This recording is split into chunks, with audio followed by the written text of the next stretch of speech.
Elita, buenas noches, ¿cómo va? Buenas ¿Es el noches. escrache un vehículo de la demanda social? De niveles sociológicos, sí. A ver, son dos cosas. Una cosa es lo que debe ser y otra cosa es lo que es. Desde la sociología se ocupa, o la historia, de ver cómo es. Es decir, cómo es. Y la del deber ser, digamos, el cómo se comporta un ciudadano, que también forma parte de la enseñanza pública, la más importante, es qué es lo correcto y qué no es lo correcto. Entonces, el problema es que cuando a nivel sociológico se equiparan las formas de protesta, sin hacer una mención valorativa a estas, quedan equiparadas como deber ser. A ver si se entiende. Yo digo, la protesta puede ser por escrache, por ocupación de calles, por ocupación de comisaría. Desde el punto de vista del ser, es. Porque ha pasado, vos lo acabás de relatar.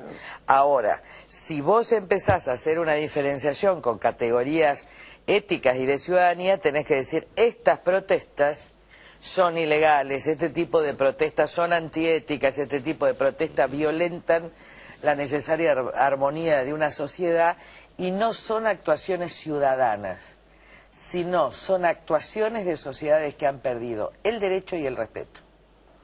No, yo me leí todo el documento, 50 páginas, ¿Se entiende? nada Entonces, de eso cuando dice. vos lo pones a nivel solo de lo que ocurre, estás legitimando.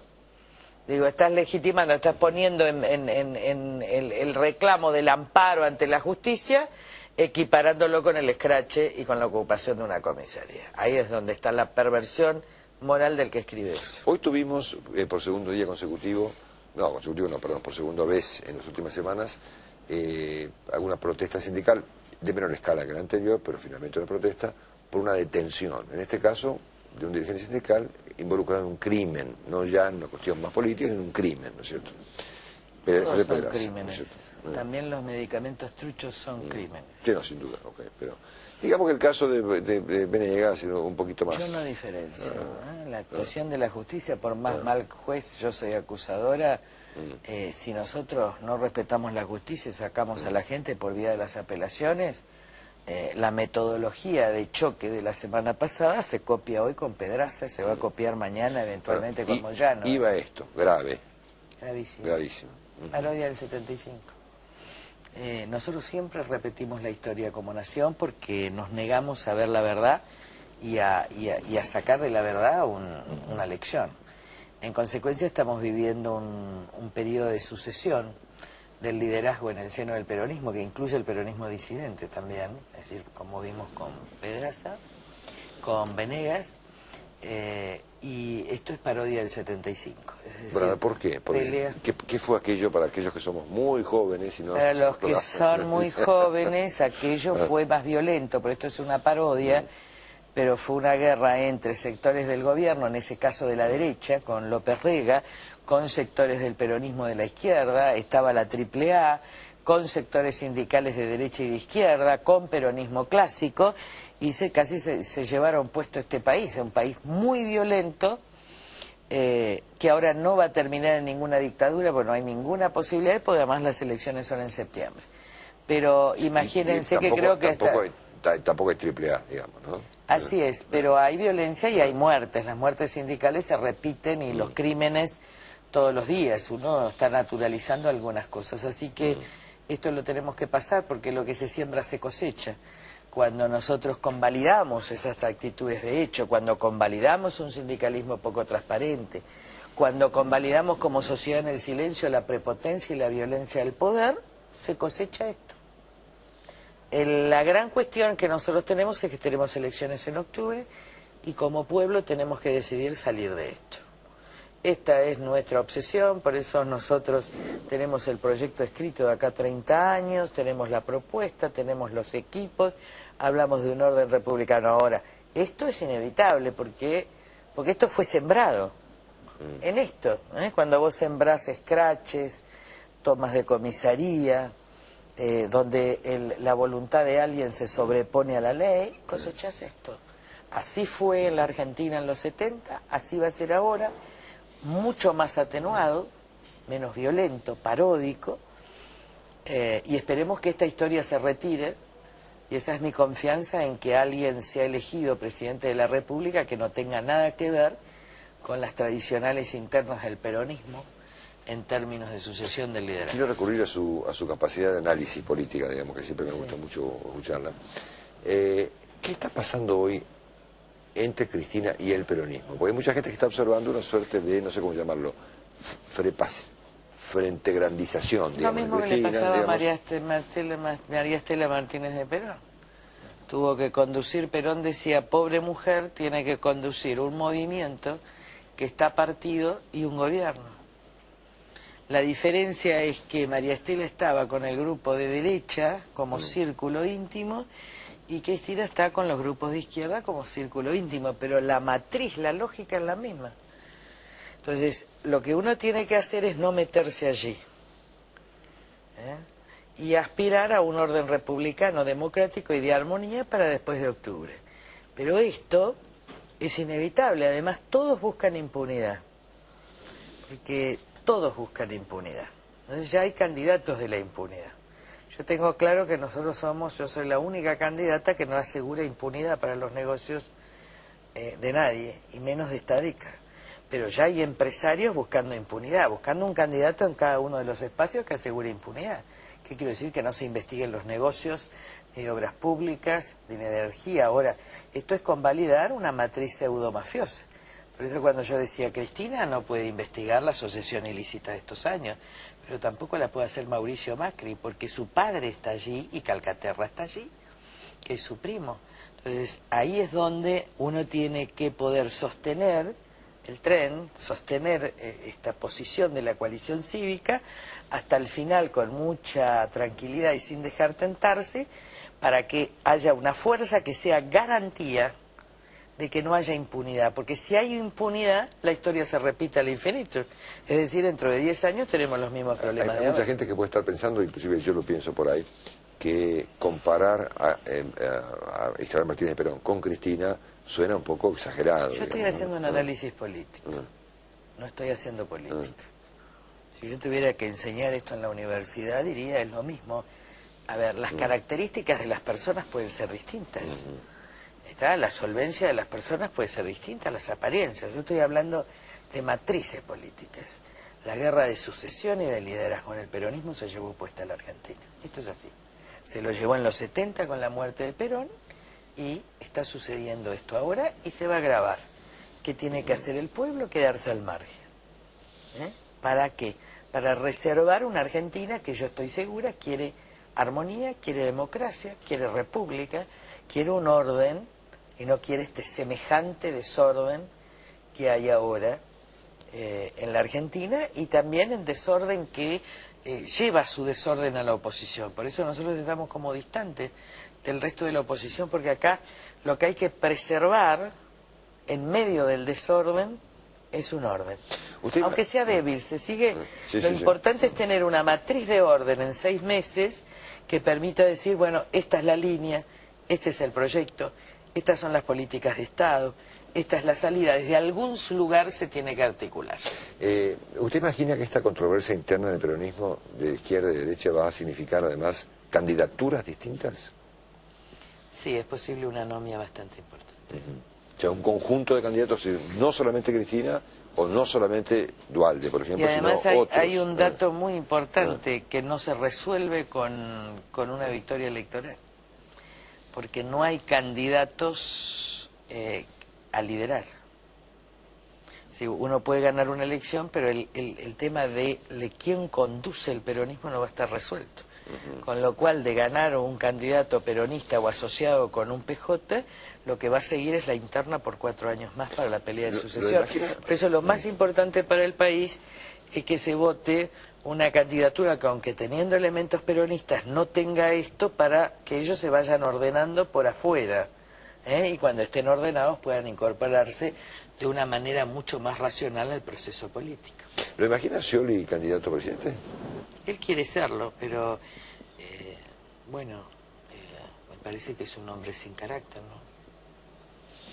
Hacemos una pausa, ya venimos con Elisa Carrió.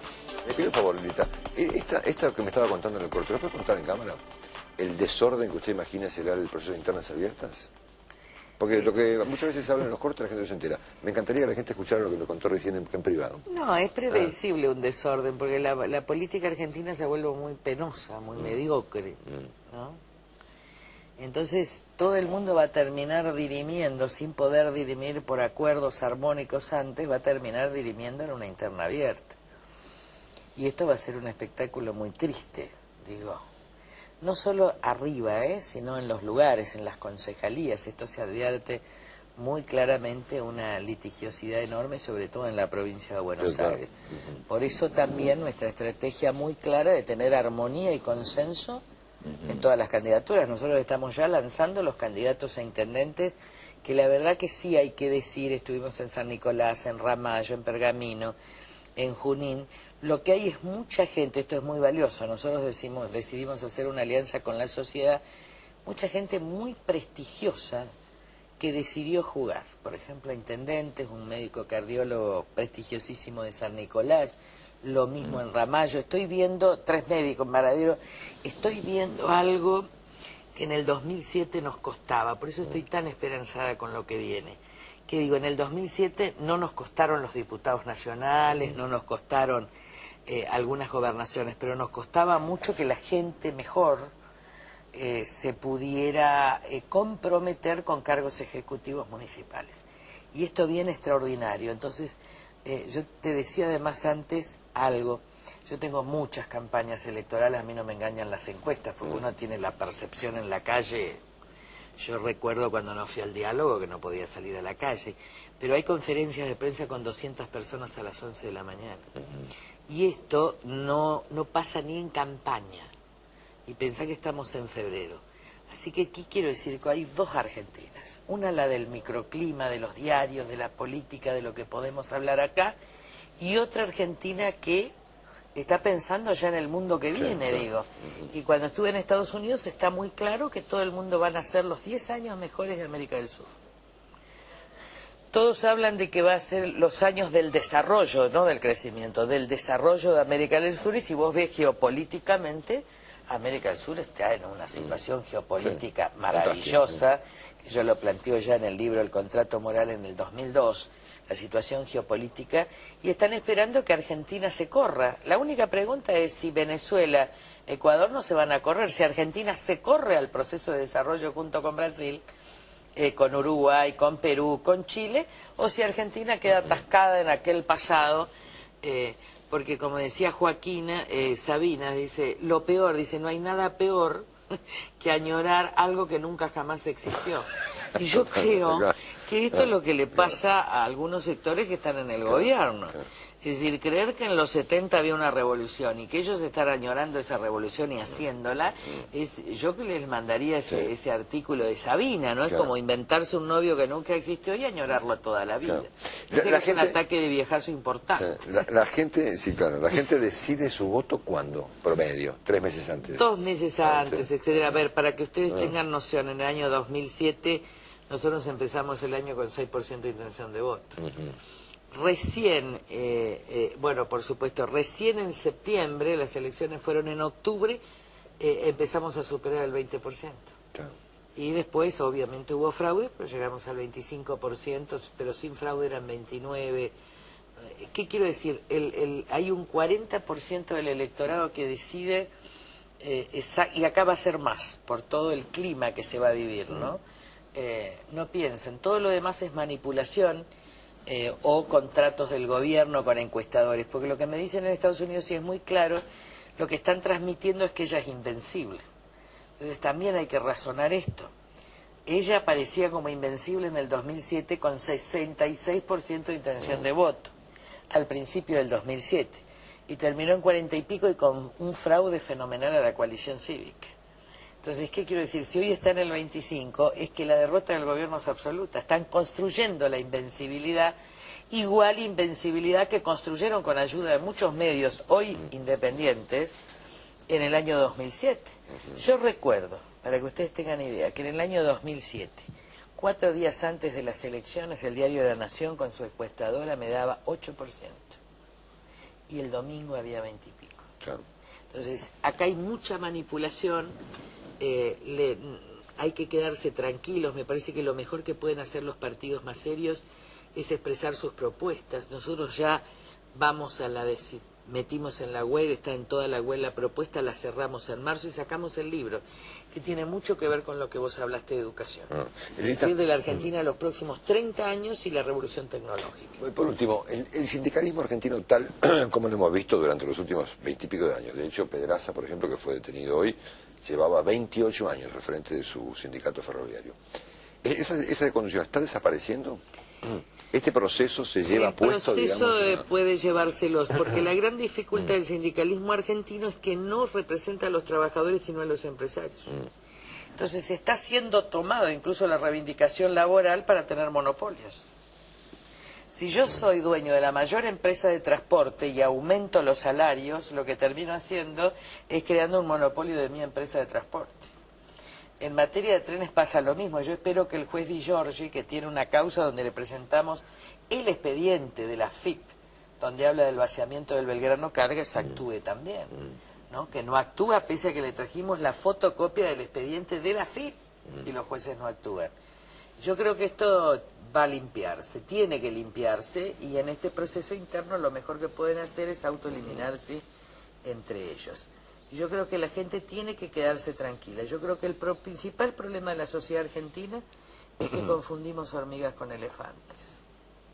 ¿Qué quiero decir? Las hormigas son hormigas y nosotros creemos que son elefantes.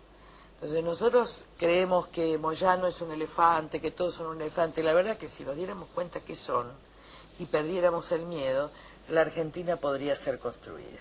Yo creo que nosotros, nuestros miedos, son muy importantes a la hora de construir la invencibilidad de los corruptos. Bueno, el mundo está mostrando hoy en día, en el norte del África, por ejemplo, cómo algunos personajes todopoderosos, casi dioses, poco menos, se caen en 2 semanas, digamos, ¿no? Así es. Como Dios, ¿no? A ver, ¿qué le sugiere, ya por último, el hecho de que un verdulero, pues literalmente un verdulero, de 20 y pico de años, en Túnez, molesto porque la policía le incautó un puesto de verdulería, se prendió fuego, murió unos días después, esto ocurrió el fin de año pasado, y se llevó puestos ya varios gobiernos del norte del África, porque así empezó todo, y está poniendo tanto a Irán como a China en alerta respecto a las demandas democráticas, ¿no? Claro, esto es lo que yo siempre tuve entre comillas China, por eso decía, el gran país de Asia no es China, es India, ¿no?